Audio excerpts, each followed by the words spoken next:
저 시온산 높은 곳에 있는 그 귀한 본향을 향하여 나아가는 주의 모든 백성들의 삶이 늘 행복하고 기쁘면 좋겠지만 눈물 나고 괴롭고 고통스러운 때가 참 많은 것 같습니다. 그 모든 순간들을 가장 잘 아시는 분이 주님이시고 그 하늘을 향하여 이끄실 분도 주님이라고 믿습니다. 그 최선의 길을 늘 준비하여 주시는 하나님께 오늘 또한 우리의 삶을 맡기며 주님과 연결되어 보고자 합니다. 주님께서 이 예배를 통하여 저 시온성을 향하여 나아갈 수 있도록 축복하여 주시길 예수님의 이름으로 축원드립니다. 저는 오늘 참 포도나무의 비유를 통한 교훈이라는 제목을 가지고 주님께서 다락방 강화를 하시는 이야기들 중에 우리 다른 책들에는 기록되어 있지 않았지만 다들 정신없이 떠들고 있느라 누가 배반자인가 이야기하느라 정신없었던 제자들과 달리 바로 예수님 오른편에서 그 이야기를 열심히 듣고 있었던 요한만 기록한 몇 가지 기록들을 함께 살펴보고자 합니다. 요한만이 기록한 아주 중요한 이야기 중에 우리가 잘 알고 있는 첫 번째 이야기는 포도나무의 비유입니다. 주님께서 참 포도나무시라는 이야기를 통하여 우리가 주님께 연결될 때에 비로소 그 놀라운 기적들이 일어날 수 있음을 함께 좀 보게 되는데요. 여기서 몇 가지 흥미로운 부분들이 있는데 흥미로운 부분들을 하나하나 살펴보며 주님을 좀 배워보고자 합니다. 우리가 먼저 이 포도나무의 비유를 통하여 살펴보고 알게 되는 것은 우리의 모든 삶의 방향이 하나님께 맡겨져야지만 비로소 이렇게 열매를 맺을 수 있다는 것을 우리는 보게 됩니다. 주님과 연결되지 않은 나무는 아무런 힘도 발휘하지 못하게 됩니다. 이 코로나 시대에 각자의 위치에서 자신이 해야 할 일이 무엇인지 놓치고 주님과 연결되지 못하게 된다면 안타깝게도 참된 구원은 경험하지 못하게 될 수도 있습니다. 이 시간 우리가 해야 될 일은 주님과 연결되는 것입니다. 그 일을 위하여 먼저 함께 우리의 결심을 주님께 표현해 봅시다.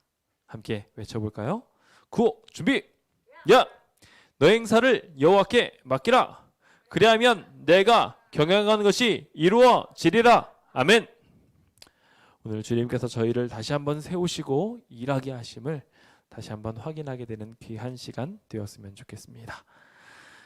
요한복음 15장 5절은 오늘 전체적인 이야기를 다루는 데 있어서 가장 핵심되는 성경 구절인 것 같습니다.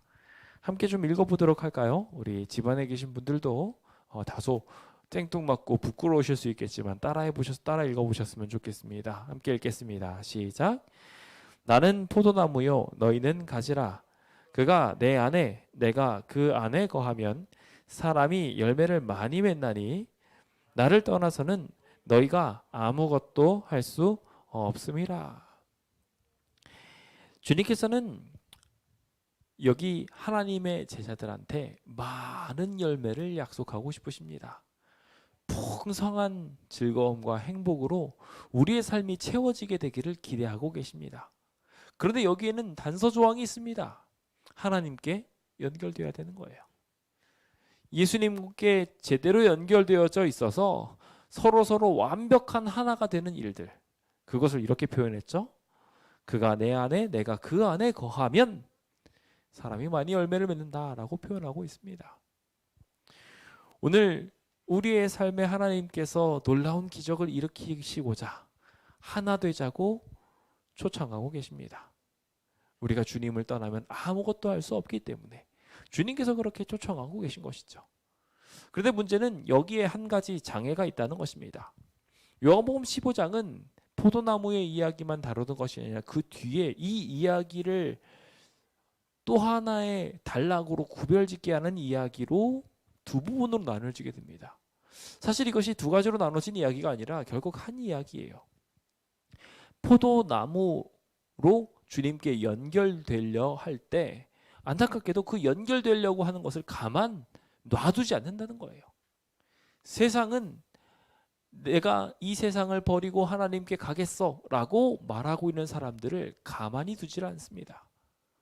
하나님을 향하여 나아가고 있는 모든 사람들을 향하여 이물질로 생각하고 그들을 핍박하고 죽이고 괴롭힌다는 거예요. 어쩌면 우리가 신앙생활을 하면서 남을 위하여 희생하고 수많은 순간들 하나님께 충성하기 위하여 걸어가게 될 때 그 보답이 도리어 수많은 질병이 될 수도 있고 고통이 될 수도 있고 남들보다 못한 경제적 상황이 될 수도 있다는 생각이 듭니다. 맞아요. 그게 어쩌면 이 세상에서 우리가 하나님께 충성하게 된 대가일 수도 있습니다. 그러다 보니 이 미워함을 받는 것이 두려워서 하나님께 나가는 것을 주저하는 이들이 꽤나 많습니다. 하지만 여기 중요한 것이 있습니다. 우리의 정체성이죠. 우리는 포도나무에 연결된 가지라는 것입니다. 세상에 속한 자들이 아니라 우리는 포도나무 가지입니다. 멸망되어져 사라지게 될 존재가 아니라 예수님께 연결되기만 한다면 이 세상의 중력을 이기고 하늘을 향하여 자라가게 될 나무의 특성을 가지고 있는 사람들이라는 것입니다. 우리가 잘 매달리고 주님께 연결되기만 한다면 주께서는 저희를 통하여 이 세상을 이롭게 할, 널리 많은 이들을 행복하게 만들 포도나무 열매를 맺게 할 것입니다. 우리가 이 땅에 또 다른 포도나무를 맺게 할 중대한 종자로서 이 세상에 불리움을 받았으니 그 종자를 키울 가지로서의 역할을 충성되게 하는 것이 우리의 정체성을 지키는 것입니다. 이 나뭇가지는 자기한테 아무런 이득이 되지 않는 것처럼 보이지만 잎사귀를 내고 열매를 만들고 모든 것을 희생하여 새로운 열매를 만드는데 그의 목적을 둡니다. 이것이 이 세상에 우리가 존재하는 이유입니다.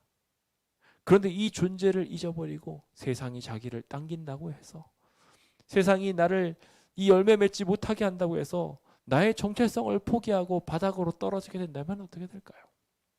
그 결과는 자명합니다. 사라져버리고 말 것이지요. 오늘 이렇게 역사의 저편으로 사라지기로 결정한 수많은 사람들이 있습니다. 예배드려야 될 시간에 집중하지 못하고 온전하게 하나님께 예배하지 못하는 모든 주의 백성들, 그들을 주님께서는 돌이켜 온전한 나무가 가지가 되게 하기 위하여 지금도 깨끗하게 하시는 놀라운 사역들을 하고 계십니다. 이제 우리의 마음을 떠서 하나님의 뜻대로 온전하게 살 수 있게 되기로 결심하는 귀한 주의 백성 되시길 간절히 바랍니다. 저희는 오늘 예수님의 발자취를 살펴보며 이제 참포도나무 그리고 박해에 대한 경고 이 두 파트를 요한복음 15장에서 함께 살펴보게 될 것입니다. 지난 시간부터 시작된 다락방 강화의 이야기들을 통하여 우리가 보고 있는 것처럼 성찬 예식을 통하여 했던 모든 하나님의 백성들을 씻기시는 일들 속에서 여전히 배반자가 있었고 그 배반자를 가려내시고 하나님께 충성하게 하기 위한 여러 가지 강화들을 하셨음을 우리는 보았습니다. 이제 여기 새로운 구성원이 만들어지기 시작합니다. 참 흥미롭게도 여기 등장하고 있는 이야기부터는 배반자는 함께하지 않았습니다. 결국 주님께로 돌아온 사람들은 이 메시지에 귀 기울이고 이 메시지를 통하여 돌아왔던 사람이었습니다. 우리가 잘 알고 있는 배반자 유다는 분명히 대의 명분을 가지고 있었습니다. 그의 대의 명분은 예수님을 메시아로 온전히 온 세상에 증거하는 것이었습니다. 자기의 방법대로긴 했지만 그도 명분이 있었어요. 하나님께서 이 예수님을 분명하게 드러나게 하실 거야 라고 생각하며 예수님의 사역이 더욱 빛나기를 바라는 마음으로 배반자의 흉내를 냈던 것이죠. 그런데 그가 이 잘못된 배반의 길을 걸었을 때 그 지혜로운 책략이 실패했던 데에는 기본적으로 자신의 지혜를 의지한 것도 있지만 더 중요한 것이 있었습니다. 하나님께 매달리지 못했던 거죠. 예수님께로 다시 돌아오지 않았던 거예요. 포도나무는 가지와 떨어지게 되면 결국 죽을 수밖에 없는 성경을 가지고 있는데 그 가지와 연결되는 일을 스스로 포기해버리고 좌절하여 쓰러졌기 때문에 안타깝게도 그에게는 희망이 없었던 것입니다. 그만큼이나 중요한 것이 오늘의 메시지입니다. 오늘 우리가 여전히 이 세상의 많은 고통과 고난이 우리를 가로막고 괴롭히는 것처럼 보인다 할지라도, 심지어 사망이라는 위협이 우리를 위협하는 것처럼 보인다 할지라도 그 가운데 힘을 얻고 여전히 주님께 매달리려고 애쓰게 되는 이유는, 그래서 마치 욥처럼 모든 것을 잃어버리고 하루아침에 자식 다 죽고 아내도 떠나가 버리고 모든 재산 다 사라진 상태에서 자기 건강까지 잃어버린 상태라 할지라도 하나님을 붙들게 되는 가장 중요한 비결은 그분만이 나의 희망이라는 것을 인지하는 것입니다. 이 땅에서 어떠한 삶으로 내 인생이 마무리된다 할지라도 하나님만 내가 붙들고 있다면 내가 구원을 얻을 것이다 라는 그 믿음을 갖게 될 때, 오늘 이 포도나무의 비유는 참된 가치를 우리에게 발휘하게 될 것입니다. 거기에는 박해도 환난도 분명하게 있을 것입니다. 그 주님을 향하여 나가는 길이 어렵다고 포기하시겠습니까? 그러지 않게 되시는 주의 백성 되시길 예수님의 이름으로 축원드립니다. 저는 그럼 어떻게 이 포도나무의 비유 속에 중대한 교훈들을 요약할 수 있을지 세 가지로 마찬가지로 정리를 해보았습니다. 십자가를 앞두신 주님께서 제자를 강화하기 위하여 이 포도나무 열매의 비유를 꺼내신 데에는 열매를 가지기 위하여 가지가 해야 할 몇 가지 사명들이 있었기 때문이었습니다. 첫 번째로 이 가지가 해야 할, 그래서 열매를 맺기 위해 이 가지가 가져야 할 숙명이 무엇인가는 이 요한복음 15장 초반 부분을 보시면 살펴볼 수 있습니다. 바로 말씀을 통해 가지가 깨끗이 되어지고 주님과 온전히 연결되게 되는 것이지요. 이 말씀이 무슨 이야기인지 지금부터 함께 보도록 하겠습니다. 요한복음 15장을 펼쳐보시고 하나하나 말씀을 들어보도록 할까요? 주님께서는 제일 처음에 예수님 자신을 말하기를 나는 참 포도나무다, 진짜 포도나무다라는 거예요. 그렇죠? 그냥 포도나무가 아니에요. 참 포도나무라고 본인을 소개하셨어요. 그러면서 이 포도나무는 정말 제대로 연결만 돼 있으면 이제 세상의 들포도처럼 엉뚱한 열매가 맺혀지는 게 아니라 제대로 된 열매를 기쁘게 맺게 할 충만한 힘을 가지고 있는 참 포도나무입니다. 그런데 이 참 포도나무를 돕는 이가 있습니다. 우리 하나님 아버지께서는 농부시라고 말하고 있어요. 성경에 아버지 하나님이 하시는 사역에 대하여 구체적으로 명시하고 있는 것이 많지 않습니다. 생각보다 많은 부분이 성령 하나님에 대한 이야기와 예수님에 대한 이야기로 등장하는데, 여기 아버지 하나님의 사역을 말하고 있는데 그 아버지 하나님이 하시는 일들이 있어요. 이 일이 전체적인 아버지 하나님의 이야기들을 이제 일관하면서 같은 맥락으로 이해할 수 있게 됩니다. 그 농부가 하는 일이 무엇인지 좀 볼까요? 첫 번째는요, 자신한테 붙어 있어서 열매를 맺지 아니하는 가지를 제거하는 일입니다. 그게 농부가 하는 일이에요. 그리고 또 하나는 열매를 맺고 있는 이 가지를 위해서는 열매를 더 맺게 하기 위하여 그것을 깨끗하게 하는 역할을 하는 것이 농부의 역할입니다. 이 농부의 역할이 어떤 부분과 굉장히 닮았습니까? 판사의 부분과 닮았습니다. 판결을 하는 거예요. 그래서 이 가지는 열매 맺는 가지, 이 가지는 열매를 맺지 못하는 가지를 판별해내고 있는 사람이고, 그리고 그것으로 인하여 선한 사람은 더욱 선하게, 악한 사람은 더욱 악하게 판결을 내리시는 분이 바로 하나님이시라는 것입니다. 그것이 아버지 하나님께서 하시는 일이에요. 여기서 우리가 주목해 보아야 할 아버지 하나님이 하시는 굉장히 중요한 사역 중에 하나는,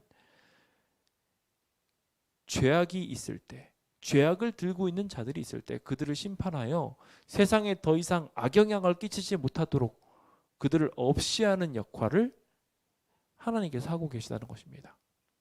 이것이 단순히 무서운 얘기인가요? 하나님이 굉장히 안 좋은 일을 하시는 것처럼 보이시나요?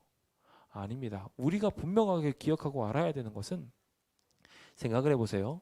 여기서 예배를 쫙 드리고 있는데 한 40명 정도가 큰 소리로 떠들고 있다고 생각해 봅시다. 예배가 될까요, 안 될까요?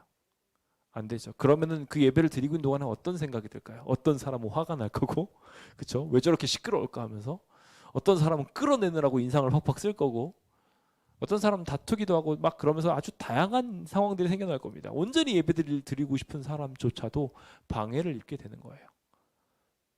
오늘 우리가 이 세상 살아가는데 악인들이 계속해서 성행하고 더욱 커지게 된다면 이 일들로 인하여 우리들의 삶이 힘들어질 것, 신앙생활하는 사람들이 억압당하고 결국 잘못하면 멸망되어질 수도 있다는 것을 잘 아시는 분이 하나님이십니다. 그 전지전능하심으로 그것을 판단하셔서 악인들을 심판하시는 일도 우리에게 굉장히 큰 유익입니다. 우리를 살리기 위한 하나님의 크신 사랑의 발로라는 것입니다. 그렇게 열매를 맺지 않은 가지가 사라지게 될 때 거기로 빠지게 되는 에너지가 어디로 오게 됩니까?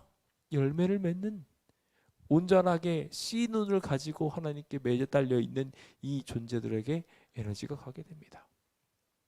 주님께서는 이렇게 선택과 집중을 통하여 우리를 도우시고 뿐만 아니라 더 나아가 그것을 깨끗하게 하신다라고까지도 표현하고 있습니다. 여기 등장하는 깨끗하게는 무엇인지 함께 좀 더 살펴보길 원합니다. 자, 여기 3절 보면요. 여기 그 깨끗함에 대한 이야기가 정리되어 있어요. 내가 너희에게 일러준 말 때문에 너희는 이미 깨끗하여졌다 라고 말하고 있어요. 뭐 때문에 깨끗해졌다고 말하고 있다고요? 내가 너희한테 일러준 말, 즉 예수님의 가르침, 즉 성경에 있는 교훈들이 이들을 깨끗하게 만들었다는 거예요. 이해되십니까? 무엇으로 이 열매를 잘 맺히기 위한 단계들을 거치냐면 말씀을 안에 두고 말씀이 우리 안에 살아있게 하고 그것이 결국 순종으로 열매를 맺게 하는 것들이 이게 굉장히 중요한 열매를 맺는 비결인 것입니다. 즉 하나님의 말씀을 듣고 그것을 순종해 나가는 모든 과정들이 비로소 우리를 깨끗하게 하고 우리로 열매 맺게 하는 것이며 이 말씀이 이루어질 수 있도록 이것이 깨끗하게 하는 역할을 누가 하고 계시냐면 우리 하나님이 하고 계신 거예요. 아버지 하나님이. 오늘 그 일들이 이 자리에 있는 우리 모두에게 일어나게 되길 예수님의 이름으로 축원드립니다. 사실 이 깨끗하여졌다라는 이야기를 하면서 내 안에 너희가 거해야 된다. 그럼 나도 너희한테 거하겠다라고 이야기하는 이야기가 결국 이 말씀 안에서 연결되어지게 됨을 보게 됩니다. 굉장히 중요한 파트가 바로 이 부분이에요. 하나님께서 우리 안에 거하고 내가 하나님 안에 거하려면 어떻게 해야 되겠습니까? 그렇죠. 말씀 안에 있는 거예요. 하나님 말씀을 내 안에 두고 그 말씀의 뜻대로 순종하는 거죠. 자, 손이 나랑 연결되어 있으면 어떻게 됩니까? 우리랑 연결되어 있게 되는 순간 머리에서 나오고 있는 명령을 수행합니다. 손가락도 까딱까딱 할 수 있고, 그렇죠? 손가락이 잘렸어요. 나가면 내 마음대로 움직입니까? 아니에요. 손이 잘리게 되는 순간 자기 마음대로 움직입니다. 그렇죠? 마찬가지예요. 이 손이 내 뜻대로 움직인다는 것 자체가, 그렇죠? 이것이 나와 연결됐다는 뜻인 거예요. 한 목적을 가지고 같이 움직인다는 것 자체가 하나 되었다는 뜻이자 연결되었다는 뜻이자 그것으로 인해 같이 움직일 수 있다는 뜻이고 그것이 곧 내 뜻을 수행하고 있는 하나님의 뜻을 수행하고 있는 성전에 있는 백성들, 하나님의 말씀을 따르고 있는 모든 주의 백성들을 상징하고 있는 것입니다. 그러니까 즉 하나님께서 하시고자 하는 일들을 우리도 수행하고 있을 때 비로소 이들이 깨끗하여진 것이고 그들이 하나님과 연결되었다고 말하고 있는 것이에요. 그래서 가지가 포도나무에 붙어 있지 않으면 열매 절대로 맺을 수 없다는 것도 이 맥락에서 같이 이해해야 합니다. 우리가 하나님 말씀을 순종하지 않고서는요 절대로 열매를 맺을 수가 없어요. 어떤 이들은 믿습니다 하고 그냥 끝내버리는데 아니라는 거예요. 그 말씀이 내 안에 살아있게 될 때 이런 일들이 일어나게 된다는 거예요. 그러면서 심지어 주님께서는 이런 이야기를 덧붙이시죠. 너희도 여기 말한 것처럼 여기 3절에 보면 내가 너희에게 일러준 말로 인해서 이미 깨끗해졌다고 말씀하고 계셔요. 그렇죠? 그런데 이 너희를 똑같이 4절에서 활용하면서 너희도 내 안에 있지 않으면 똑같이 이렇게 열매를 맺지 못하게 될 것이다. 너희도 하나님 말씀을 이렇게 내가 너희를 말씀을 들려주어서 너희가 깨끗해짐을 경험했지만 비록 예수님의 12 제자라 할지라도 하나님 안에 있지 않게 되면 이렇게 될 거라는 거예요. 결국 열매 맺지 못하고 죽어갈 것이라는 거예요. 대표적인 예가 방금 전에 지난 시간을 통하여 알려졌죠. 유다입니다. 우리 안에서도 동일하게 이렇게 주님 안에 있지 않음으로 유다가 되어질 사람들이 있어요. 성경에서는 그 이야기들을 굉장히 많이 다루면서 도리어 예수님을 믿는다고 공언했던 사람들이 하나님을 믿는 사람들을 잡아다가 죽이게 되는데 선봉적이 될 것이라고 기록하고 있어요. 실제로 입맞춤으로 예수를 판 유다가 바로 여기 있지 않습니까? 왜 이런 일들이 생겨나게 되었나요? 아주 간단합니다. 여기 등장하고 있는 이야기와 똑같습니다. 그들이 하나님 말씀에 주의를 기울이지 않고 하나님 뜻대로 행하지 않았어요. 예수님께서는 십자가에 달려 죽어야 될 것이라고 이야기했지만 그것을 가지고 엉뚱한 생각을 가지고 있었던 유다는 주님과 연결되지 않았고 결국 잘못된 결론을 통하여 멸망을 향하여 달려가게 되었던 것입니다. 오늘 우리들도 동일한 결과를 보게 될 것입니다. 그러므로 성도 여러분, 말씀 속에 있을 수 있도록 우리 모두 주님께 연결되는 순종하게 되는 주의 백성 되시길 간절히 바랍니다. 주님께서는 다시 한번 5절에 있는 이야기를 정리하시면서 나는 포도나무요 너희는 가지다. 그가 내 안에 내가 그 안에 거하면 사람이 열매를 많이 맺는다 라고 말하고 있습니다. 오늘 우리 안에 그 일들이 일어나게 되길 소망합니다. 여기 6절에 보시면은 사람이 내 안에 거하지 아니하면 어떻게 되는지를 또한 정리하고 있는데요.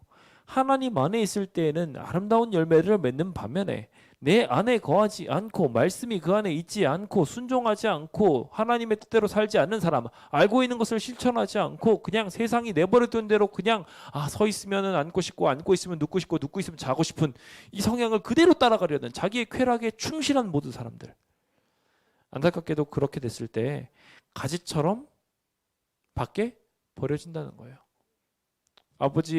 농부이신 아버지께서 뭐 하신다고요? 열매를 맺지 않는 나무를 향하여 가서, 가지를 향하여 가서 그 가지를 자르신다고 하셨어요. 그럼 자르게 되는 순간 어떻게 되나요? 더 이상 영양분을 받지 못하고 그 가지는 마르게 돼요. 그리고 결국 그것이 마르게 된 결과가 어떻게 됩니까? 모아다가 불에 던져 사르게 되는 하나님의 불심판을 경험할 수밖에 없게 되는 것입니다. 오늘 우리의 삶에 있어서도 주님과의 연결이 끊어지게 될 때, 하나님의 말씀에 대한 순종이 사라지게 될 때 이러한 비극이 우리에게도 일어날 수 있음을 꼭 기억해야 합니다. 주님께서는 다시 한번 강조하십니다. 7절부터 너희가 내 안에 거하고 내 말이 너희 안에 거하면 이라고 말이죠. 그러면서 이것이 서로의 안에 있다는 것이 무엇인지를 분명하게 말합니다. 그렇죠? 이게 명확해지고 있죠. 다시 한번 더. 그래서 주님의 말씀이 우리 안에 있는 거예요. 내가 너희 안에 있다는 것이, 내가 너희 안에 있다는 것 자체를 내 말이 너희 안에 있는 것으로 말씀하셨어요. 즉 하나님의 말씀이 내 안에 있게 될 때, 그래서 내가 그것을 순종하면서 따라가고 그 말씀을 꾸준히 묵상하고 살아가게 될 때 그것으로 인하여 일어나는 기적들이 있는 거예요. 그러면은 어떤 일들이 일어난다고요? 무엇이든지 원하는 대로 구하라. 그리하면 이루리라. 이 겨자씨나는 믿음을 가지고서도 놀라운 기적이 일어나게 되는 이유가 바로 여기 있는 겁니다. 하나님의 말씀이 내 안에 있으니 하나님의 뜻대로 움직여야 되니, 천지와 만물을 창조하신 하나님의 뜻대로 우리도 움직이게 되니 자연스럽게 어떻게 됩니까? 하나님께서 이루고자 하는 그 기적 속에 우리가 동화되어지는 거예요.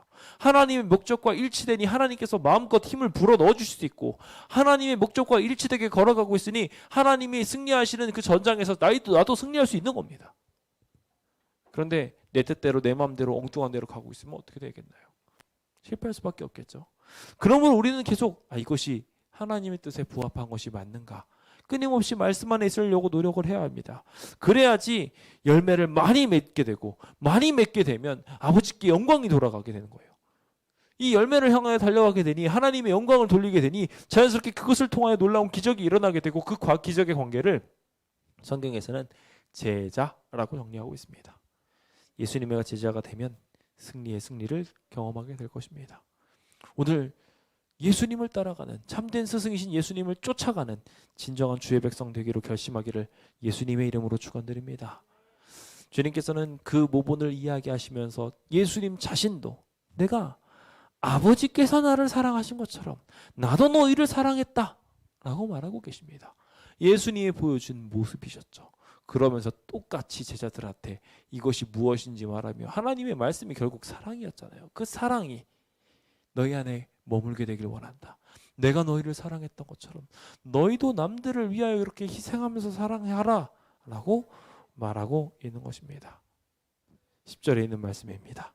내가 아버지의 계명을 지켜 그의 사랑 안에 거하는 것처럼 하나님의 계명, 하나님의 말, 그것이 우리 안에 있게 된다면 너희도 내 사랑 안에 거하게 될 것이다. 아멘이십니까? 아멘.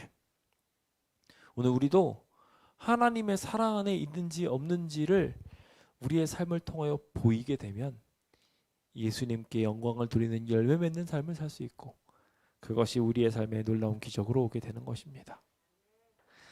제가 우리 윤선웅 집사님께서 길을 걸으시다 가셨던 순종이 다시 한번 생각이 납니다.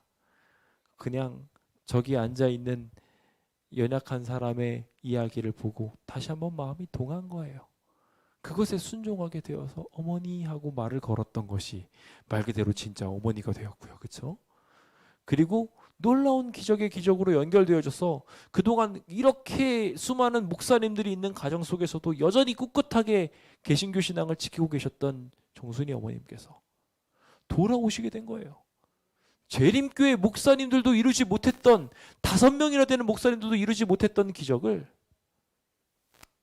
말씀에 순종하며 하나님의 뜻대로 무언가를 하려고 노력했던 한마디의 말로 인하여 이 일이 일어나게 됐던 것입니다.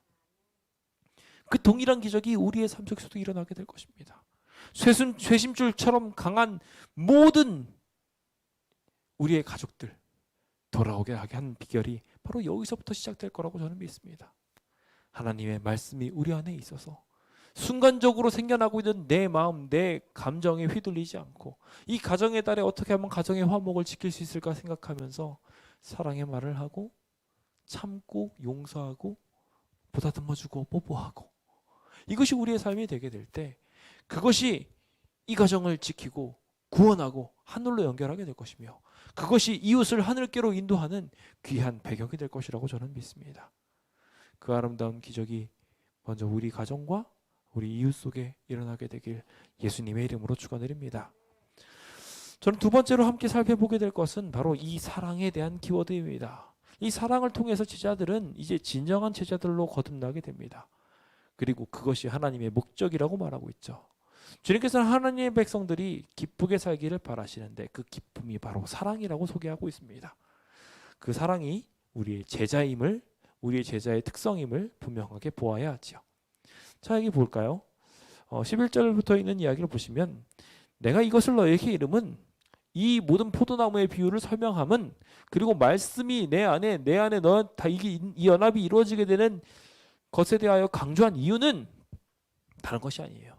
연결하기 위해서 내 뜻을 이루려고요? 아닙니다. 기쁨이 충만하게 되기 위해서라고 말하고 있어요. 이 기쁨이 충만한 것이 무엇 때문이라고 말하면 이 계명 자체에 있는 목적 때문인데, 이 계명을 지키는 것이 바로 사랑이기 때문이에요. 서로 사랑하라는 이 이야기예요. 하나님과의 관계가 사랑하고 서로가 서로를 사랑하게 되는 관계로 가게 될 때 기쁨이 충만하다는 것입니다. 당장 사랑의 관계로 가게 됐을 때 그냥 기분 좋게 넘어갈 수 있는 일들도, 그렇죠? 그래서 똑같은 일이 일어나죠. 한 사람이 길을 걷는데 꽈당 넘어집니다. 꽈당 넘어지는 걸 보고 어떤 사람은 마음이 아파서 그런 거겠죠. 하지만 왜 앞을 똑바로 안 보고 가냐고, 그래서 넘어져서 이렇게 다치냐고 한마디를 하는 사람이 있습니다. 그럼 어떻게 될까요? 그것을 걱정으로 받아들이지 못한 또 하나의 사람의 이야기로 인해서 버럭하고 같이 하면서 싸우게 되죠. 길가에서 이렇게 서가지고 우리 서로 싸워야 되겠냐고 하면서 말도 안 되는 상황이 만들어지게 됩니다. 근데 똑같은 일들도 누가 딱 넘어지게 됐을 때 넘어지는 것을 보고서 너무 마음이 아파서 괜찮아? 라고 이야기하며, 많이 아프지? 내가 뭐 도와줄 거 없을까? 라고 이야기하면서 또 다른 반응을 하게 되면 정말 아다르고 어다른 상황이 생겨나게 됩니다. 그렇죠? 사랑의 관계로 우리가 서로 사랑하라는 이야기를 딱 실천하게 됐을 때 한쪽에서 버럭하고 화를 내고 한쪽에서 어떤 커다란 실수를 했다 할지라도 그것을 사랑으로 감싸주게 되면 조금씩 사랑의 나라가 만들어지게 되고, 그러면 어떻게 되나요? 기쁨이 충만해지는 일들은 우리가 누리는 덤인 것입니다. 얼마나 좋은 일입니까? 가정의 달이지 않습니까? 우리 가정의 달, 이 기쁨이 충만하게 되는 일들이 우리의 가정에서 일어나게 되어서 사랑 충만한 가정, 기쁨 충만한 가정 되기를 예수님의 이름으로 축원드립니다. 우리만의 마음에 하나님의 계명, 그 말씀이 있다는 것 자체가 이 사랑이 충만하다는 이야기인 거거든요. 주님께서는 어떻게까지 해야 되는지 이렇게 정리했어요. 사람이 친구를 위하여 자기 목숨을 버리기까지 사랑하래요. 이보다 더 큰 사랑 없다고 이야기하면서 이 사랑에 대한 본질을 말해요. 자기 목숨을 버릴 정도로 사랑하래요. 실제로 하나님을 사랑할 때 어떻게 사랑하라고 이야기했어요? 하나님을 사랑하는 데는 목숨까지도 다 해가지고 뜻, 마음 다 해가지고 하나님을 사랑하라고 말하고 있어요. 그렇게 되면 어떻게 되냐면 이웃도 내 몸처럼 사랑할 수 있다고 말하고 있죠.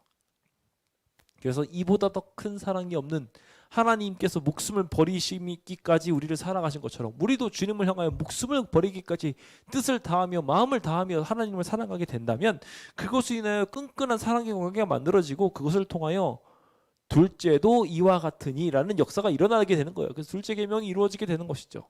이웃들을 사랑하고 자신 몸처럼 남들을 아끼게 되는 일들. 그래서 저 사람이 나한테 실수하고 피해를 줬다 할지라도 내가 목숨을 다하는 만큼 하나님을 사랑하니까 하나님도 나를 목숨을 다할 만큼 사랑하고 계시니 그 사랑의 관계로 인하여 남들도 자기 몸처럼 아낄 수 있게 되는 겁니다. 이 큰 목숨을 버리는 사랑을 위하여 지금 주님은 한 걸음 한 걸음 나가고 계신 중이셨어요. 이제 곧 십자가에 달려 돌아가시는 상황 중에 내가 할 수 있는 최고의 사랑을 보여줄게 라고 미리 말씀하고 계신 것입니다. 제자들은 여전히 자기 욕심을 말하고 있지만 예수님은 아니야 라고 이야기하며 세상의 관계에서는 종이라고 말할 그런 관계를 꿈꾸고 있는, 그래서 주인이라고 말하며 임금으로 만들려고 하고 있는 이 잘못된 관념 속에 살아가고 있는 제자들을 세상의 권세에서 내려놓게 하시고 내가 너를 친구로 삼았어. 나는 너희들 위해 군림하는 왕이 되려고 하는 거 아니야. 나는 내 친구를 위해서 목숨을 버리러 온 거야 라고 말씀하시며 우리에게 사랑을, 우리에게 동등함을 주고 계셨던 것입니다. 그 귀한 하나님의 사랑에 오늘 우리 모두 반응해 보아야 하지 않겠습니까? 주님께서 이 큰 사랑을 보이신 만큼 다른 사람에게도 이렇게 사랑을 전달하여 주님께서 아버지께 들은 것을 다 우리한테 알게 하였으니 이제 너희는 친구다. 하나님의 말씀대로 살 수 있도록 마음속에 이미 우리 안에 하나님의 계명을 넣어두었으니 나도 너랑 친구다 라고 이야기하며 우리와 함께 있게 할 주님의 뜻대로 함께 걸어봅시다.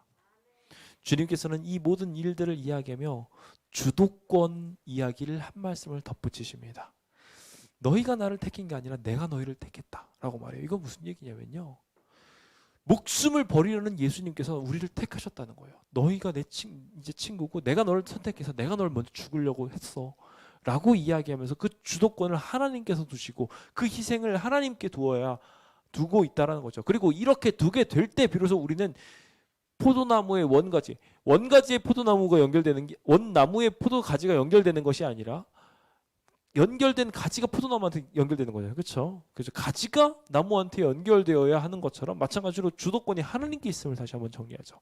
그래서 계명 속에도 우리가 방금 전 말씀드린 것처럼 목숨을 다하여 섬겨야 될 분은 하나님이십니다.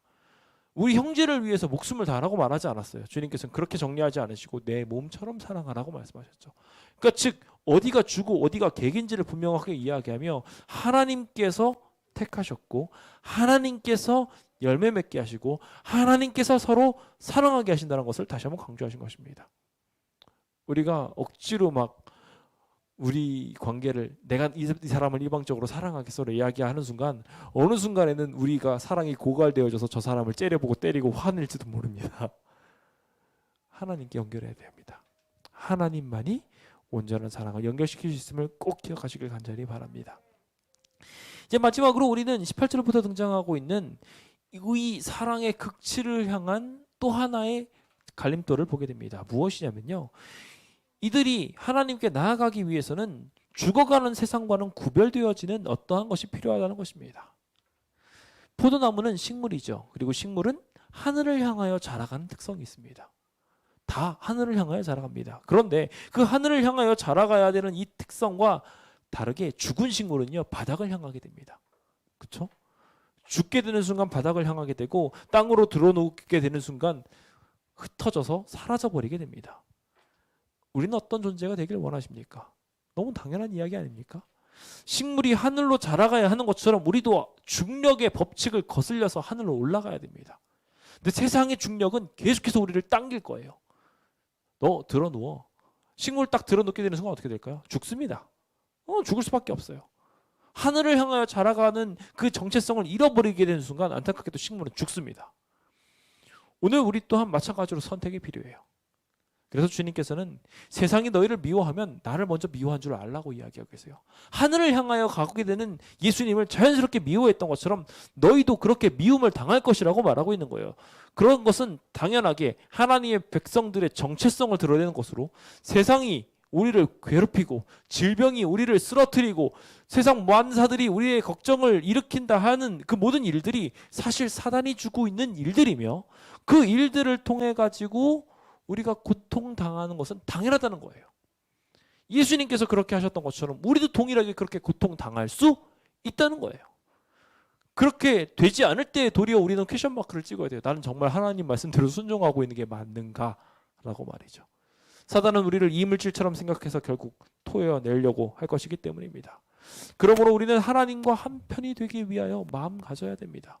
마음 갖기를 종이 주인보다 크지 못하니 주님께서 지금 십자가를 향하여 가고 있으니 나도 십자가를 향하여 가야 돼 라고 말하는 그 일들, 수많은 사람들이 나를 박해하는 것 당연하다고 여겨야 되는 거예요. 이것이 당연한 일이고 하나님의 이름으로 나온 모든 백성들이 결국 핍박받는 것은 이 세상의 순리라고 생각하며 우리가 세상의 핍박이나 고통, 미움 이런 것들을 두려워해서 하나님을 포기하는 일들, 그래서 땅으로 들어 누워버리는 일들이 생겨나서는 절대 안 된다는 것입니다.